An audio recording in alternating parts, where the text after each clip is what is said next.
Greetings, greenhouse people, and welcome to another episode of Tech on Demand, brought to you by GrowerTalks. I'm your host, Bill Calkins, and our goal here is to help you grow your best crop ever by sharing cultural and technical information based on discussions with experts around the globe. Although sometimes we'll cover other topics in the horticulture realm like nursery and retail.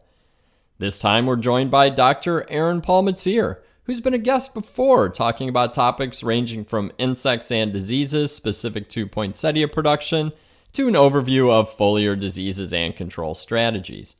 Be sure to go back in the archive and listen to those episodes because Aaron is a wealth of knowledge.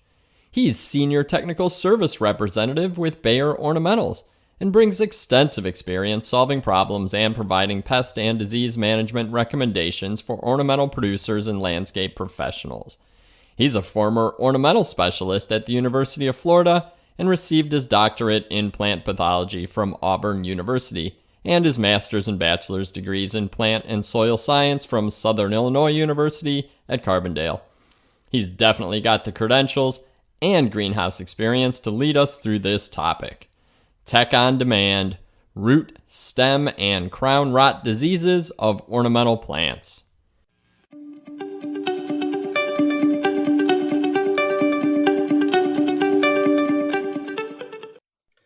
Welcome, I'm Bill Calkins, Senior Editor for GrowerTalks, and we're back with Aaron Palmateer from Bayer, who's here once again to continue our series of podcasts covering a range of topics related to pest and disease control on ornamental and greenhouse crops. This time we're going to cover root, stem, and crown rot diseases. So be sure to check out our previous episode on foliar diseases where Aaron covered the different types of fungal and bacterial plant pathogens that you might encounter in your ornamentals production. He shared some strategies to avoid or minimize risk and effective controls.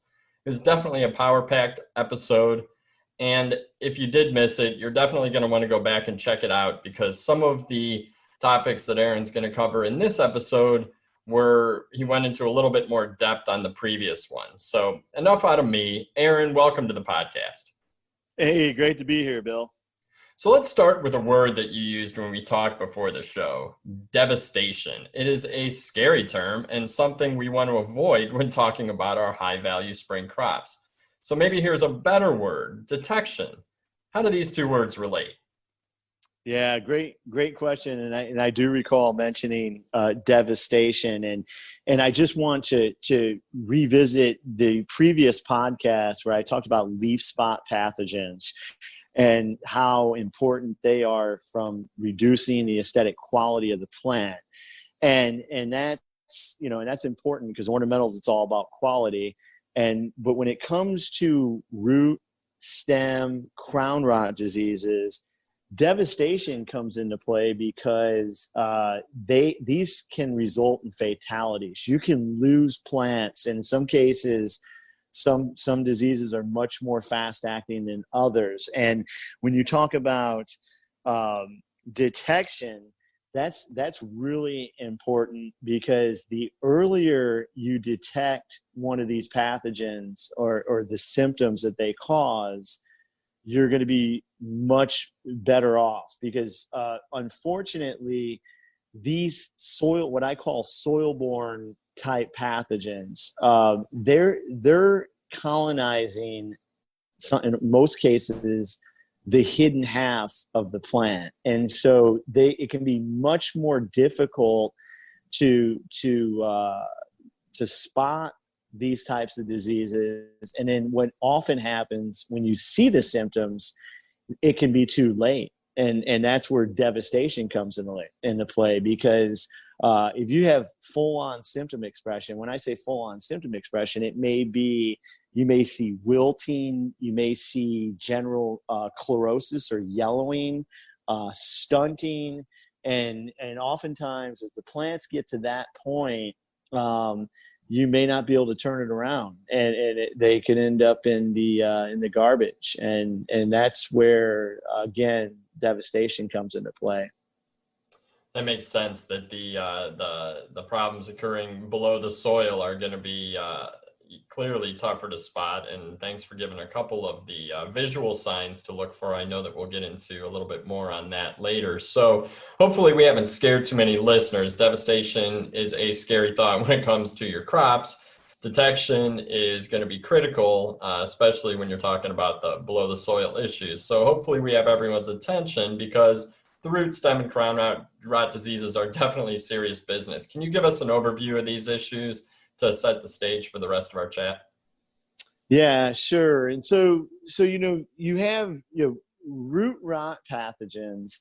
Typically, your major root rot pathogens, a lot of those will stay associated with the roots, and in some cases you can even get things like what's called root dysfunction, to where these pathogens are just lingering, chewing away on sometimes the feeder roots or some of the lateral roots, and they may not be causing significant, I should say, devastation. They may not result in a fatality, but what they are going to do is they're going to compete with your water and your nutritional program. And so, but when you talk about root rot, you have to pull plants out of the container, and you have to examine for the symptoms of root rot, which are essentially just, you're not going to see the nice, healthy white roots. Some plants may even have orangish colored roots, depending on the species, but you're not going to see healthy roots. You're going to see discoloration. You're going to see oftentimes water soaked type tissue, where you're just getting extensive rot of the roots. And then unfortunately, some root rot pathogens start there, and then they move their way up, and they start to attack the lower stem. It's very common to see stem rot type diseases occur right at the soil line. And then if the pathogen is capable and the conditions are favorable, it'll move up, and then it will actually infect and cause disease of all the crown or the lower part of the plant. So the stem, the lower branches, the lower leaves, that's kind of what a classic crown rot pathogen will do. It'll destroy the middle base of the plant. And so those are kind of the three different types of I guess of the symptoms for these root, stem, and crown rot pathogens. And some can cause all three types of diseases, and others are very much isolated or restricted to one type of the plant tissue. I equate that to IT always telling me to restart my computer when I have an issue. Is growers take the plants out of the pots and look for healthy roots. That, I've heard technical experts like you say that over and over, that when, first of all, you got to walk the crop. Second of all, you got to pop those things out of the pot and look at the roots, and you're going to catch a lot of things early. Yeah, absolutely. So I feel smarter already. So can you continue this review by letting the listeners know about some of the most common root, stem, and crown pathogens, and maybe get specific into how they cause disease? Yeah, absolutely. So there's, your biggest, there's really what I like to call the big four, and there are more, but from across the diversity of ornamentals, your predominant root rot pathogens are going to be Pythium, Phytophthora, Rhizoctonia, and Fusarium. And one of the other things that, and then I'll just mention Phalaeopsis for bedding plant growers. Phalaeopsis can also be a big root rot pathogen. But the one of the things that's really important about these pathogens, and which can make them really, I guess, devastating, if you will, when it comes from a standpoint of controlling, or challenging, I should say, is that some of these pathogens aren't just plant pathogens. So I'm going to talk about like Fusarium and Rhizoctonia especially. These are two that they live, like I mentioned, they're soil borne. So they live in the soil. They're associated with the rhizosphere of plants. But what they've done is they have evolved to be able to live happily as saprophytes, surviving on dead tissue. And what's really scary about that is that your bedding mix could potentially contain the inoculum of a pathogen like Fusarium or Rhizoctonia, because it's colonizing, the pathogen's colonizing some of the substrate that makes up your bedding medium, and so, or your soilless mixture. And so that's a real big problem. And then of course, the fact that some of these organisms can survive on that dead tissue, they can reside and hang out in a greenhouse or a nursery for long periods of time. But having, talking about Fusarium, Rhizoctonia, Pythium, Phytophthora, depending on the species, all of these are capable of going from roots to stems and then to above ground tissue to cause crown rots. That predominantly, I'll just mention, like Fusarium there's Fusarium solani, very common root rot pathogen in ornamentals, and then you have Fusarium oxysporum, which not only can cause a root rot, but it can cause a vascular disease, a vascular wilt, where it literally shuts down the water conducting tissues in the plant. And that's a game changer. So back to the word devastation, if you have, let's just say, I'll pick on chrysanthemums, you got a mum crop and you get Fusarium wilt, it could be very big losses. And so that's a really a specialized type of Fusarium that you need to watch out for. But then most of these, again, these pathogens, they work their way up from the roots into the stem, and then if the relative humidity is right, that leaf wetness duration is right, they will move up into the canopy and cause crown rots. And Phytophthora is just notorious for causing crown rots on greenhouse ornamentals. It's the predominant root and crown rot pathogen.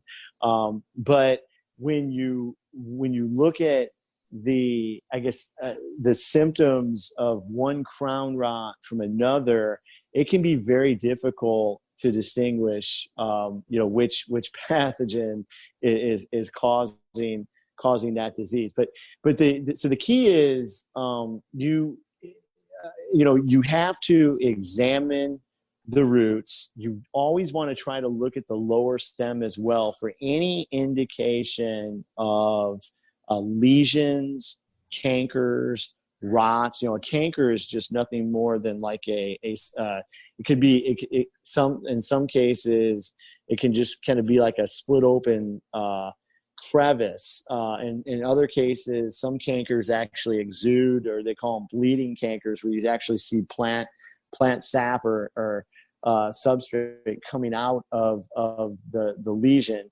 But look, examine the lower stem is a critical point for some of the stem rot pathogens right at the soil line. And then of course crown rot. The problem with crown rot is when you see the typical symptoms of yellowing, chlorosis, stunting, oftentimes that's at the breaking point to where the plant is going to literally collapse and maybe beyond saving. And so it starts at the roots. Examine those roots and look at that lower stem, that basal portion of the plant, and keep an eye on that. And the earlier you detect it, the better off you're going to be, because you can start, doing the right things from a management standpoint.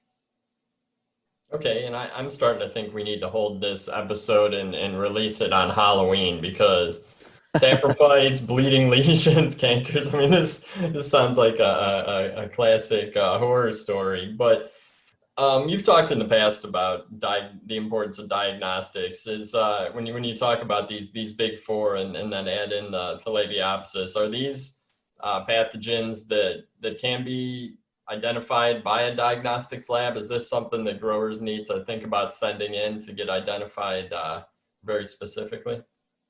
Yeah, absolutely. I mean, the root stem crown rot diseases are pretty easy for a pathology lab to diagnose. And then, there's also, there's some pretty distinct characteristics when you examine the roots. And let's just say with Pythium root rot, oftentimes the Pythium, is feeding on the external portion of the root to where you can almost take the cortex, and it just sloughs right off and leaves kind of like a string behind of root tissue. That's real typical for Pythium root rot.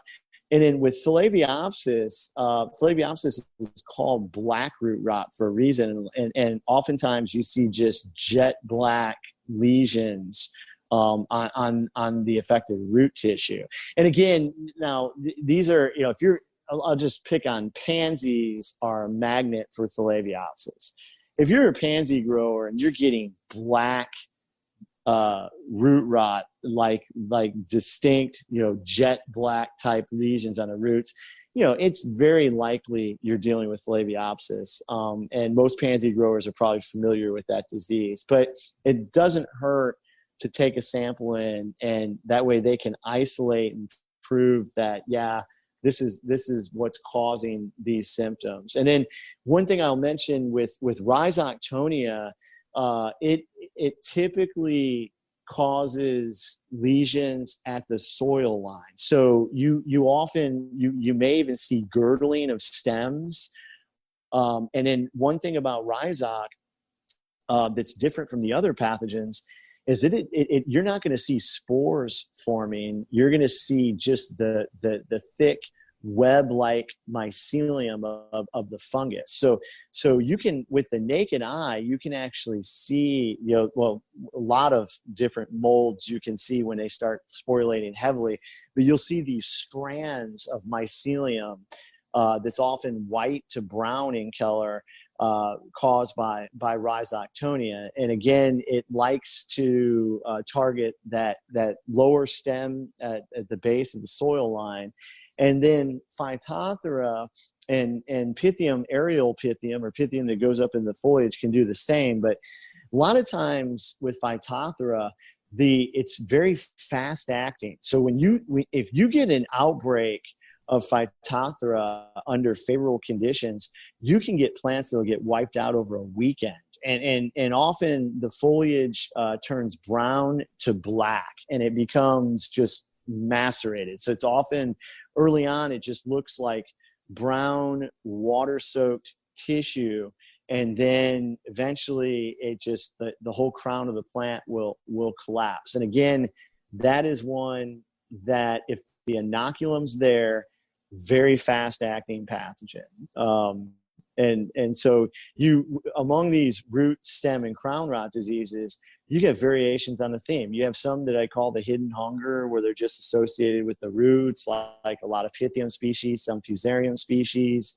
And then you have others that get much more aggressive. And typically, when you start talking about the stem and the crown, is where you're getting into fatalities, where you're losing plants to the point of no return. Okay, well, I appreciate that, and it's a ton of information. Clearly, there are many ways that these pathogens attack ornamental plants. Some stay in one spot, some move up from the roots, and you've given us some of the sure signs to look for. I think that's something the listeners are really going to appreciate. So, what about control strategies? There've got to be a number of ways to approach these issues, and now is probably a good time to review the effectiveness of integrated pest management and how IPM strategies have been paying off kind of literally for growers in North America. Yeah, absolutely. So again, okay, so a couple things. I mentioned the general biology of some of these pathogens and their capacity or ability to live and survive on dead tissue. So you have to think about being careful about what you're bringing in to the operation, not only diseased plant tissue, but if you have disease issues that are recurring, look back at this at all of the components of the operation, including your bedding mediums, and make sure that you don't have a substrate there that's a source of inoculum. That's really important. And then when it comes to root rot pathogens, it's, moisture management in the soil is very, very crucial. Some of these pathogens, like your Pythium and your Phytophthora, they're water molds. They love water saturated conditions. They thrive in anaerobic conditions. So if you have plants that don't seem like they're again where they're not responding to changes in moisture, that's a real good sign that you could be dealing with a root rot pathogen, meaning that they don't look like they're using the water that they should be using. But again, tensiometers could be an important part of measuring the soil moisture. As much as you can, try to grow things. I know you growers are wanting to produce plants fast and to have them available, but try to grow things on a drier side, and you're going to reduce a lot of your root rot pathogens to the point where you don't want to stress the plant. But so moisture management is crucial. Minimizing the potential for introducing these pathogens into the operation, including on substrate. And then when it comes to any kind of stress can predispose these pathogens to disease. So if you switch fertilizers, for example, or if you're putting out excessive amounts of a fertilizer, changes that may not be very favorable with the plant can definitely turn or make disease matters worse. And so stay with what you know is best for the plant to keep the plant healthy and happy. You're gonna minimize disease, and I think it's crucial to have a scouting program and to have people that are trained to recognize early symptoms so that you can again take action quickly. And one of the things is by recognizing a sick plant when it comes to root, stem, crown rot diseases. If you've got I don't know if I want to say advanced stage, where you have evidence of disease progression in a certain area, you want to take action and either remove and quarantine or remove and discard those plants to reduce that inoculum, because you may have cases where you've got isolated pockets of inoculum, and then it's just going to spread. So by keeping those plants among all the healthy plants, you're potentially predisposing those plants to infection. And then of course fungicides. Fungicides are just they're imperative when it comes to commercial production. You have to have a fungicide program in place to help weather the potential storm, I should say, when it comes to root, stem, and crown rot diseases. And so the key again is to identify the diseases that your plants are susceptible to, and then put a program in place that's going to allow you to rotate fungicide chemistry to minimize resistance issues. One thing I will mention is some of these root, stem, crown rot pathogens, a lot of them are slower to develop resistance than some of the foliar pathogens, and that's just based on the biology of the organism. But that doesn't mean that you don't rotate. And so, there's plenty of good chemistry out there. I will throw in a plug for both a broad form, has, again, very broad spectrum activity. It has 2 different active ingredients, dual mode of action, and is very effective against Rhizoctonia, Phytophthora. We've been doing trials with Fusarium, where we're seeing really good results. Phalaeopsis as well. And so the key is you can put broad form into a management program for root, stem, and crown rot diseases, but then you definitely want to rotate with other fungicides. I mentioned the Fungicide Resistance Action Committee group codes that are available on products to make rotation easy, but you definitely want to find 2 or 3 products. And when I say 2 or 3 products, usually depending on the diseases you're up against, that should be suffice. What happens when you start bringing in too many different products is that you may not know which ones are working the best. And so keep an eye out for, you want to try to use the best available chemistries for your primary diseases. But one of the nice things that I mentioned previously with broad form is because it's so broad spectrum, it kind of targets other potential pathogens when you're going after a primary. It's like you're going after botrytis, but you're going to get control of Alternaria, Rhizoctonia, Phytophthora, Pythium as well. So that's just a good thing. But keep in mind diseases, and especially root, stem, and crown rot diseases, when symptom expression occurs, it's like you have to start treating because that infection process has been well on its way, and microorganisms crank, and so it could even be too late at that stage. And that's why targeting preventative measures or for the specific diseases you're up against, taking a preventative approach is really staying ahead of the curve, if you will.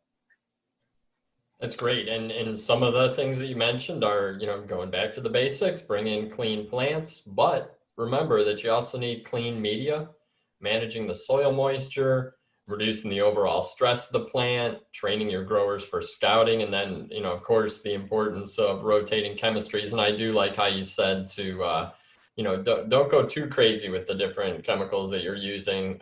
Stick to a handful and keep them in rotation, which I know that you and the team at Bayer have been very, aggressive in educating growers and creating these rotations that growers can follow and have a good measure of success. So definitely appreciate that.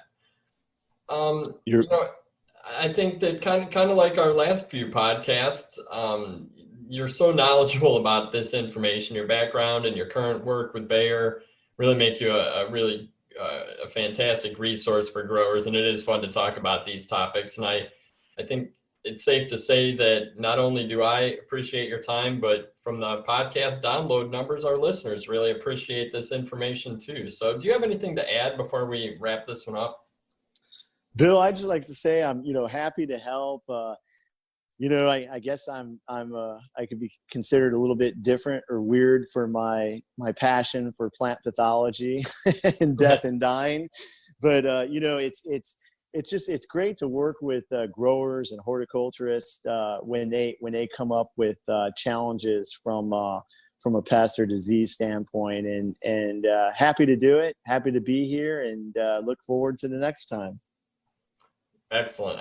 And again, thank you so much for all you do for our industry and for your time spent on these podcasts.